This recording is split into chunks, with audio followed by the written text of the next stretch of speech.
Storytime about how my crazy-ass cousin broke up my family. So a little background information, my cousin Brandy has been married to her wife for about 16 years. And they both have 3 kids together, and I live with my brother and sister-in-law, Nora. Both of our families were super close, they were always coming over to our house, vice versa. Now this is where you gotta keep up. My cousin Brandy started cheating on her wife with Nora's sister, Taylor. And that meant that Taylor was cheating on her boyfriend, and they had 3 kids together also. And this all started happening the night of my nephew's birthday party. They literally did the nasty that day and then showed up at different times to play it off, like they weren't doing anything. And nobody really found out about any of this until Thanksgiving of last year, but the drama is still going on till this day, and it only gets worse. My cousin Brandy convinced Taylor to break it off with her boyfriend and completely leave her 3 children for her. Meanwhile, Brandy is still with her wife. Like for part 2.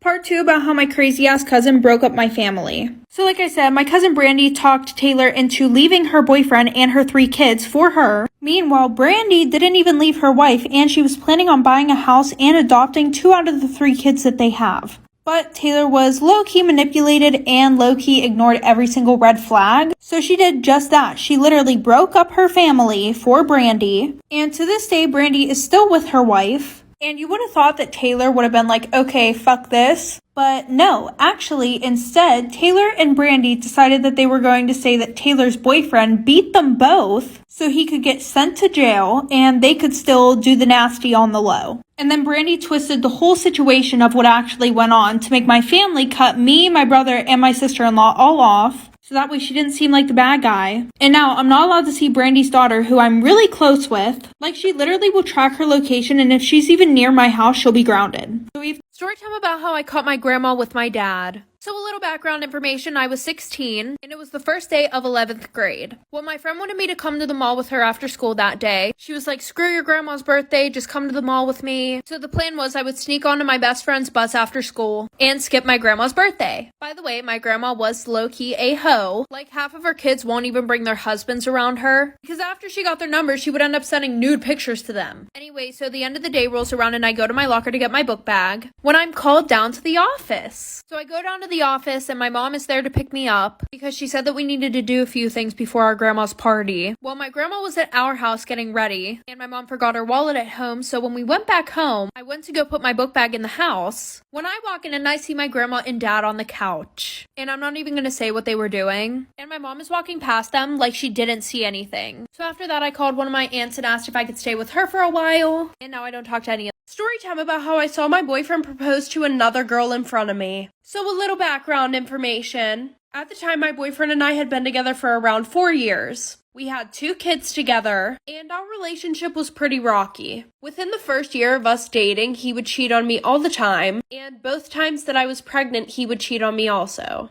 Now, after I popped out the second kid, our relationship was going pretty well. And if you're wondering why I didn't leave him when he was cheating on me all the time, well, it was mainly because I grew up in a broken home. And remembering how hard it was on me whenever my parents broke up, I didn't want that for them. Well, over the past few months, my boyfriend had been traveling all over the country with his dad, going to meetings and stuff because he was getting ready to take over half the company. Well, fast forward, it's a Thursday, and my boyfriend has a meeting with some associates who flew in from out of state, and later that night we were supposed to get on a flight with our friends to go to the Bahamas.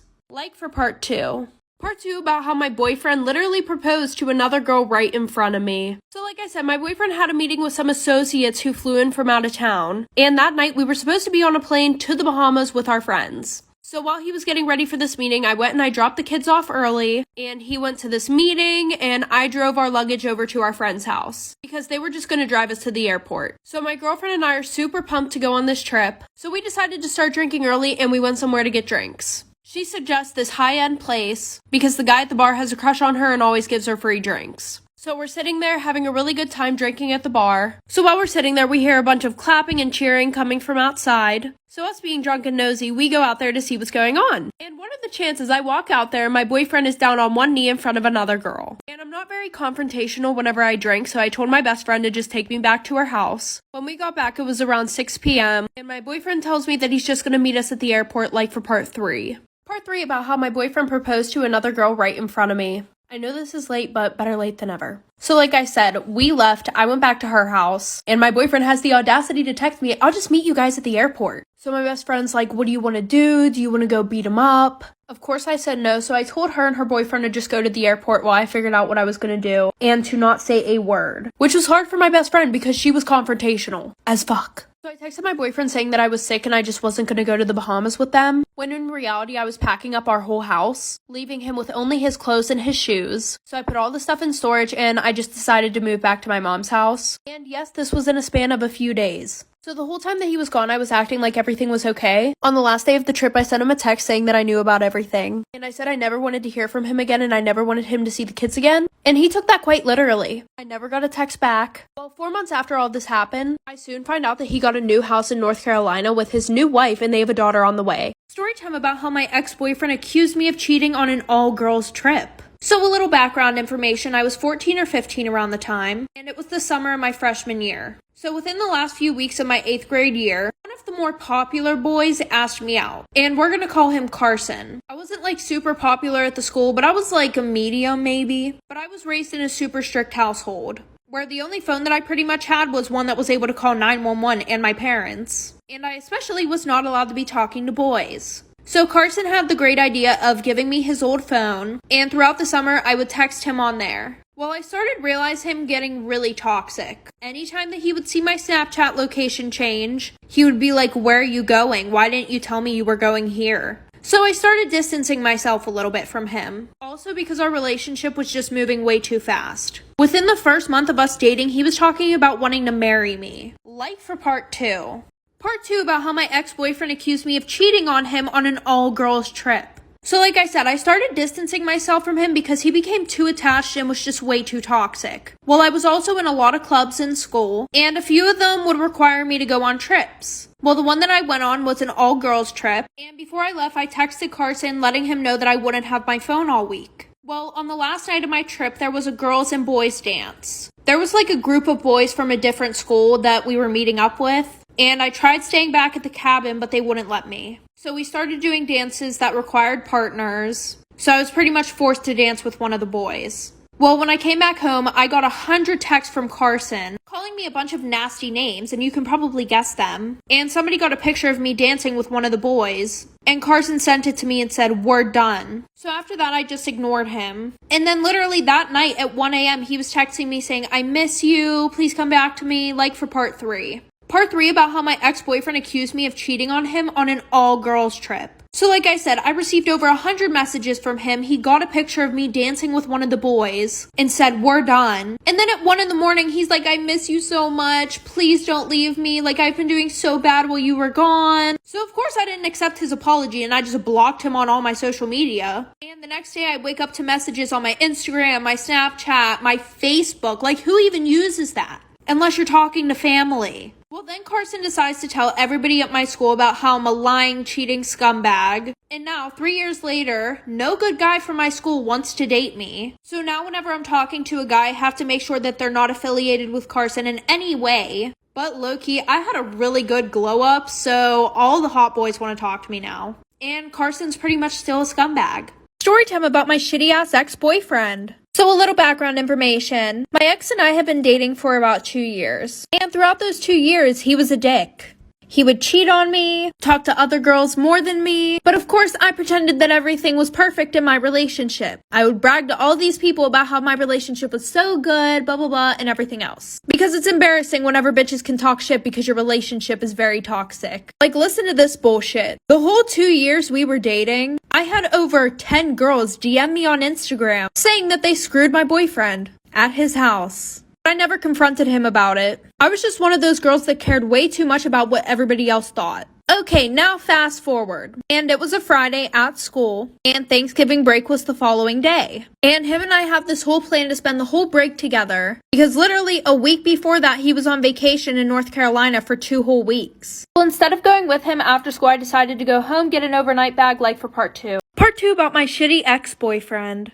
So like I said, the original plan was for us to go together to his house after school. But I was like, I'm going to be spending the whole week over there. I should probably pack some clothes and get a shower. So after school, he drove me to my house. And he said that his parents wanted to have dinner together, so he had to go back to his house. And he would pick me up later. So when I got to my house, I got ready and everything, blah, blah, blah. And by this time, it was like 8 o'clock. So I kept texting and calling him, asking him where he's at, if he's coming to get me still. Then I realized that none of my text messages were going through. So then I go to text him on Snap. And what do you know? I couldn't find him on there. And then I call him off my mom's phone. He answers the phone and hangs up right away. Well, we were supposed to have a little party at his house too, that all of my friends were going to. So I texted every single one of them. None of them answered the phone. And I remembered that my one friend had shared her location with me before. So I went and looked at her location and where was she at? My boyfriend's house. So while I sat at home crying that whole week, he was throwing parties and cheating on me with my friends. And when we went back to school, he acted like we were never in a relationship. Story time about why you should never, ever, ever do drugs.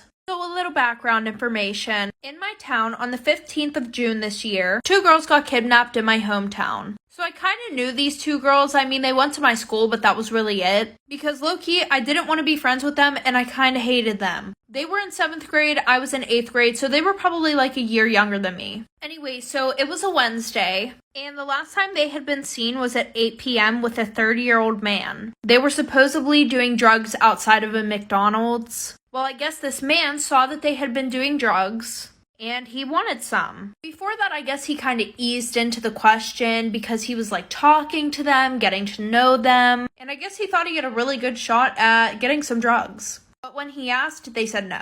So then he asked a few more times and they finally gave them to him, but whenever they got closer, he grabbed both of them, put him in his van, and drove off. And he hid them in his house. Like for part 2. Part 2 of why you should never ever ever do drugs. So like I said, he asked for them again, and finally the girls decided to give him some. But when they got closer, he grabbed both of them and shoved them in his van, drove off.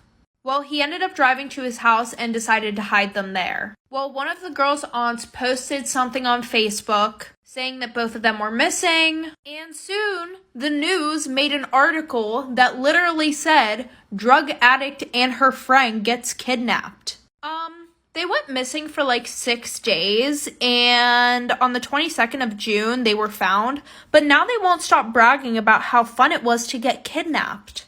And that is why, still to this day, I absolutely despise these girls. Storytime about how my best friend started seeing my mom. So we're gonna call my best friend Joey. Joey and I had been best friends since we were 4 years old, and my family was really close with his, and vice versa. And she had always been really nice to him. Of course, because he was a family friend and he was my best friend. Well, one day I thought that she liked him a little bit more than she liked me. She would always ask the weirdest questions. Like, oh, is Joey single? Or what's Joey's sexuality? Like, sis had a whole ass husband. But at the time I didn't think anything of it because I just thought that she really wanted him and I to date. But when he turned 15, things started getting a little bit weirder. Like sometimes he would go over my house right after school, even when I wasn't there, to hang out with my mother. And usually the only time he was at the house was whenever him and I were hanging out. Well, the one day I walked in and they were both sitting on the couch talking. And when they both saw me, they acted like nothing was wrong with it. Like for part 2 about how my best friend started seeing my mom. So like I said, the one day I come home after school and they're both sitting on the couch already talking. And they look at me and say hi as if nothing was wrong with the situation. And then after that, Joey started mentioning how my mom was so hot. And I was like, yeah, no, she's pretty, but that's it. Well, the one day my mom left for work earlier than she usually does. So I messaged my dad and asked him if he wanted to hang out. So of course he said yes, and 5 hours later I came home and I go upstairs. And I'm just like hearing things from my mother's bedroom. So I go up and I open the door. And because I don't want this video to get taken down, you guys probably can guess what I saw. So I ran out of the room, ran downstairs. I start panicking. And Joey came and hugged me and said, I'm sorry, me and your mom just love each other. So I told them both they were absolutely disgusting. So then my mom starts crying and begging me to forgive her. And now I live with my dad. Story time about how my neighbor killed my dog. So a little background information. When I was about 3 years old, my parents got me a German Shepherd. And my neighbors who lived next to us absolutely loved our dog. And so did their kids. Like their dad literally put a doggy door in the fence. so that way our dog could go back and forth from our house to his house. Well, when I was about 8 years old, my neighbors decided to sell their house. So he told us that he had to take out the doggy door because the people that were buying his house hated animals. Well, the people who had just bought his house, they ended up moving in before he could take out the doggy door. So our new neighbors asked us if we could put like a piece of plywood in front of the door so that way our dog couldn't get through. And they said that they would do the same to their side of the fence. So my dad said, yeah, he put a piece of plywood in front of there. Well, my dog, Gabe,